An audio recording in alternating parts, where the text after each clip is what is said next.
Hello friends, welcome back to the export import course. मैं इस course में आपको ये सिखा रहा हूँ कि एक्सपोर्ट्स किस तरीके से करना है और इंपोर्ट्स किस तरीके से करना है। इंटरनेशनल लेवल पर 500 टन, 1000 टन, 10,000 टन या 20,000 टन या उससे भी ज़्यादा किस टाइप से आप एक्सपोर्ट्स एंड इंपोर्ट्स कर सकते हो, इसके बारे में मैं इंफॉर्मेशन दे रहा हूँ। ये एक हाई एंड ट्रेनिंग है, इंटरनेशनल स्टैंडर्ड्स की ट्रेनिंग है। इसके अंदर मैं स्टेप बाय स्टेप डिटेल सिखा रहा हूँ कि किस टाइप से आपको पूरे डॉक्यूमेंटेशन पर ध्यान रखना चाहिए और कौन से पेमेंट टर्म्स आपको ध्यान में रखकर आपको बिजनेस करना चाहिए, ये सभी सिखा रहा हूँ। अगर आपने अभी तक मेरा कोर्स नहीं लिया है तो इस वीडियो के नीचे लेके वहाँ से आप कंप्लीट कोर्स ले सकते हैं। इस वीडियो में मैं आपको ये बताऊंगा कि प्राइस कैलकुलेशन करते वक्त आपको किन बातों पर ध्यान देना ज़रूरी है। अगर आप एग्रीकल्चर का प्रोडक्ट कर रहे हैं तो फार्म में लाकर आपके वहाँ पर स्टोरेज प्लांट में आप रखते हैं। स्टोरेज में रखने के बाद अभी आपको प्राइस देना है, प्राइस कस्टमर को देना है या बायर को देना है, तो क्या किन किन चीज़ों का आपको ध्यान में रखना चाहिए, इस वीडियो में मैं कंप्लीटली डिस्कस करूंगा। देखिए, डिटेल वीडियोस और मैंने एक्सप्लेनेशन दिया है कि किस टाइप से एंटर करना है, किस बायर्स बायर्स बायर्स बहुत सारे लोग बोलते हैं बायर्स आसानी से मिल जाते हैं। उतना आसान नहीं है क्योंकि कंपटीशन बहुत ज़्यादा है। तो वो कंपटीशन को टैप इन करते हुए किस टाइप से बायर्स ढूंढना है, ये भी मैं बता रहा हूँ मेरे कोर्स में कम्प्लीटली। उसके साथ साथ यहाँ पे जब प्राइस कैलकुलेशन आप जब करते हो तो किन चीज़ों पर आपको ध्यान में रखना है, ये मैं यहाँ पे बताऊँगा। तो अभी जब आप फैक्ट्री में रखते हो, आपकी जो फैक्ट्री है, कोई भी मशीन बनाए आपने, वो फैक्ट्री में रखा हुआ है, अभी वहाँ से उसे एक्सपोर्ट करना है, या कोई आपके एग्रीकल्चर प्रोडक्ट्स है उसे आप एक्सपोर्ट करना चाहते हो, तो अभी आपके पास तो कॉस्ट है। कॉस्ट मतलब जैसे कि आपने उसके ऊपर बनाने में कितना खर्च किया, उसका जो उसको मतलब एग्रीकल्चर का अगर प्रोडक्ट है उसकी दवा के लिए या पेस्टिसाइड मारने के लिए कितना खर्च किया, उसका फार्मिंग के लिए कितना खर्च किया, ये सब मिलाकर आपको एक कॉस्ट होता है। उसी तरीके से अगर ये मशीन है तो मशीन का भी एक कॉस्ट बनता है पूरा मैन्युफैक्चरिंग के साथ साथ। अभी आपको वहाँ से लेकर उसे एक्सपोर्ट करना है, तो जो वो आपके फैक्ट्री में जो कॉस्ट है वो एक्स वर्क्स माना जाता है, लेकिन उसके साथ साथ उसके अंदर एक्स वर्क कब बोलते हैं, उसे एक्स वर्क प्राइस कब बोलते हैं, उसके साथ आपने अगर प्राइस अपना प्रॉफिट या कमीशन ऐड कर लिया है तब जाके उसे एक्स वर्क प्राइस बोलते हैं, नहीं तो जस्ट उसे कॉस्ट बोलते हैं। इसको समझना है। तो मैं यहाँ पे दो चीज़ें अलग बता रहा हूँ। फर्स्ट है कॉस्ट। कॉस्ट मतलब आपने जो मैन्युफैक्चरिंग किया है, जो तैयार करने में जो खर्च आया है वो कॉस्ट है। उसके ऊपर आपने प्राइस लगाया, थोड़ा बहुत कमीशन प्रॉफिट लगाकर अभी आप रेट बोल रहे हो बायर को, तो वो होता है एक्स वर्क प्राइस बोलते हैं, एक्स वर्क प्राइस। ये आपको समझना बहुत इंपॉर्टेंट है। नेक्स्ट, इसके बाद आप ये समझिए कि नेक्स्ट यहाँ अगर मान लीजिए और भी बहुत सारे चार्जेस होते हैं, जैसे फ्लाइट चार्जेस है वगैरह, बहुत सारी चीज़ें हैं, तो ये कौन से चार्जेस इंक्लूड होते हैं और आपको एडअप करके बोलना पड़ता है बायर को, मैं यहाँ पे डिटेल बताऊंगा। फर्स्ट होता है loading charges of on the truck. अब आप जब अपनी फैक्ट्री से लेकर आप लोडिंग कर रहे हो, लोडिंग लॉरी में लोड करके उसे एयरपोर्ट की तरफ या सी पोर्ट की तरफ लेकर जा रहे हो, तो जो लोडिंग करने का चार्जेस आता है और जो अनलोडिंग करने का चार्जेस आता है उसको भी आपको ऐड करना पड़ता है। नेक्स्ट होता है फ्राइट चार्जेस। अभी आप मान लीजिए शिप में लेकर जा रहे हो, शिप में लेकर जाकर दूसरी तरफ उसे दूसरे कंट्री को शिप कर रहे हो, तो फ्राइट चार्जेस होते हैं। शिप के जो फ्राइट चार्जेस होते हैं, अगर एयरवेज के थ्रू लेकर जा रहे हो तो एयर फ्राइट होता है, तो ये भी आपको ऐड करना पड़ता है प्राइस कैलकुलेट करने के लिए। नेक्स्ट होता है clearing and forwarding charges. Clearing and forwarding मतलब जो कस्टम क्लियरेंस वगैरह होता है और फॉरवर्डिंग चार्जेस होते हैं, ये सभी चीज़ों को आपको ध्यान में रखना पड़ता है, आपको कैलकुलेट करना पड़ता है।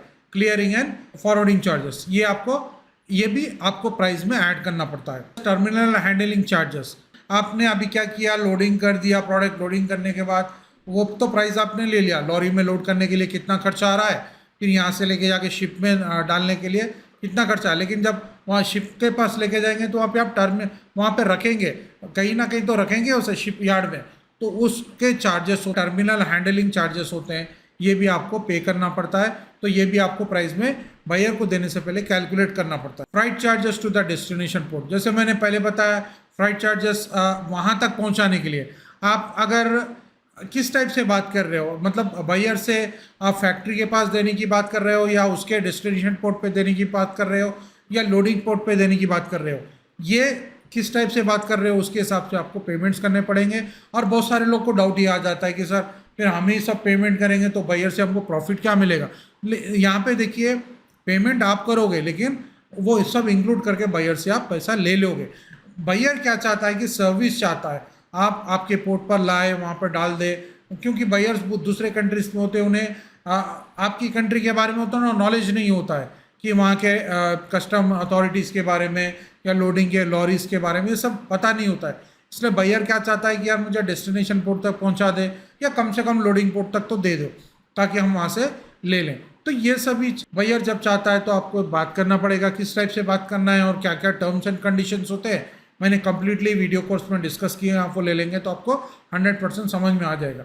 नेक्स्ट यहाँ पे जैसे मैंने बताया लोडिंग हो गया, फ्राइट चार्जेस हो गया, टर्मिनल हैंडलिंग चार्जेस हो गया, फ्राइट चार्जेस सब हो गए। नेक्स्ट इंश्योरेंस चार्जेस, इंश्योरेंस भी चार्जेस का आपको पहले से डिस्कशन करना पड़ता है बायर से। अगर आप पे कर रहे हो तो आपको पे करना पड़ेगा या उसको वो पे कर रहा है तो वो पे करना पड़ेगा।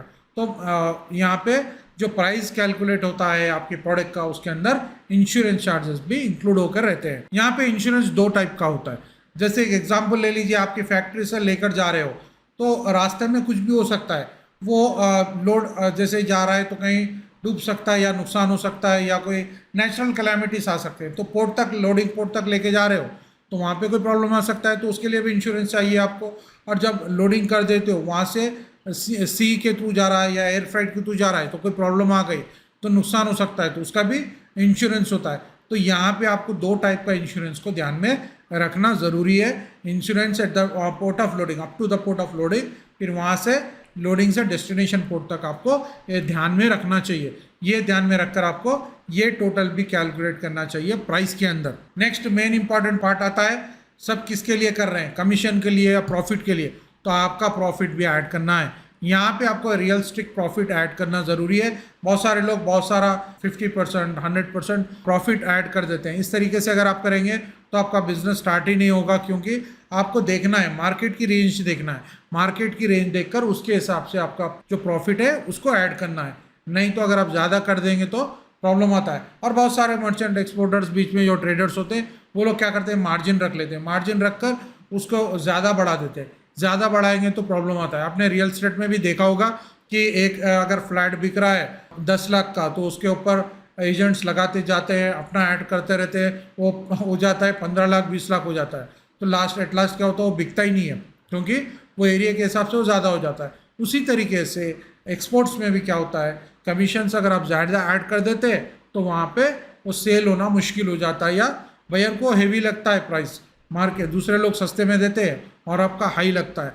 तो कमीशन जब आप कैलकुलेट करेंगे तो उसे एक हिसाब से कैलकुलेट कीजिए, अपना जो प्रॉफिट रखते हैं वो हिसाब से कीजिए, तभी जाकर आपका बिजनेस स्टार्ट होगा। आप एक ही दिन में पूरा प्रॉफिट आना ऐसा मत सोचिए, इसको लॉन्ग टर्म बिजनेस के तरीके से देखकर चलिए, आपको बहुत सारा प्रॉफिट आ सकता है। नेक्स्ट होता है इंटरेस्ट चार्जेस। ये चीज़ को भूल जाते हैं लोग। देखिए बहुत सारे लोग क्या करते हैं, लोन लेकर आते हैं, बहुत सारे लोग लोन लेकर आते हैं, लोन लेकर आने के बाद माल को तैयार करते हैं, सब तैयार करने के बाद ये सभी चीज़ों को कैलकुलेट करते हैं, लेकिन जो इंटरेस्ट वो पे कर रहे हैं बैंक को वो भूल जाते हैं। देखिए यहाँ पे क्या होता है कि एक्चुअली 5%, 10%, 20% पे बहुत सारे लोग काम करते हैं, लेकिन अब जब इंटरेस्ट ही अगर 10-20% है तो जो प्रॉफिट आएगा वो चला जाएगा। तो आपको हमेशा ये ध्यान में रखना है, आपको इंटरेस्ट भी उसके अंदर ऐड करके रखिए, ये बहुत इंपॉर्टेंट है। बहुत सारे लोग भूल जाते हैं, इंटरेस्ट ऐड नहीं करते हैं। लोन का जो इंटरेस्ट होता है वो भी आपके प्रॉफिट्स में ऐड कर लीजिए, ताकि जब प्रॉफिट्स आ जाए तो वो लोन का जो इंटरेस्ट है आप आसानी से पे कर सके, वरना आपको लॉस हो जाएगा। तो इन बातों पर आपको ध्यान देना है। नेक्स्ट होता है गारंटी वारंटी कॉस्ट। ये भी एक इम्पॉर्टेंट फैक्टर है, बहुत सारे लोग फेल हो जाते हैं। देखिए ये जब आप बायर से डिस्कस करते हैं तो गारंटीज और वारंटीज़ के बारे में भी डिस्कस करना बहुत ज़रूरी है। नहीं तो क्या होता है कि मान लीजिए कोई चीज़ ख़राब हो गई या प्रॉब्लम आ गया, जैसे गारंटी वारंटी की बात कब आती है, एक प्रोडक्ट है, एक मशीन है, आपने बनाया, वो मशीन को आपने एक्सपोर्ट कर दिया, अभी वो मशीन में कुछ प्रॉब्लम आ रही है, तो वहाँ से जो वापस भेजने के चार्जेस है वो कौन लगाएंगे, फिर यहाँ से फिर उसे दूसरा मशीन भेजेंगे आप तो उसके चार्जेस कौन लगाएंगे, या अगर टेक्निकलिटीज़ कोई प्रॉब्लम आती है तो उसके कौन चार्जेस पे करेंगे। ये सभी चीज़ें भी आपको ध्यान में रखना है। देखिए इंश्योरेंस एक अलग चीज़ है। इंश्योरेंस कब होता है, जब कोई माल डूब जाता है या नुकसान होता है तो वो इंश्योरेंस में कवर होता है।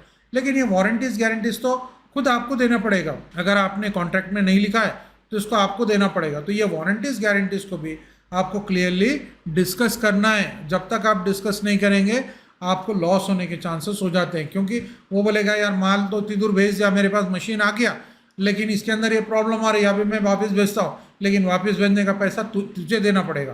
तभी आप क्या होता है वहाँ पे प्रॉब्लम आ जाती है। तो उसी तरीके ये सभी चीज़ों को आपको ध्यान में रखकर बिजनेस करना है।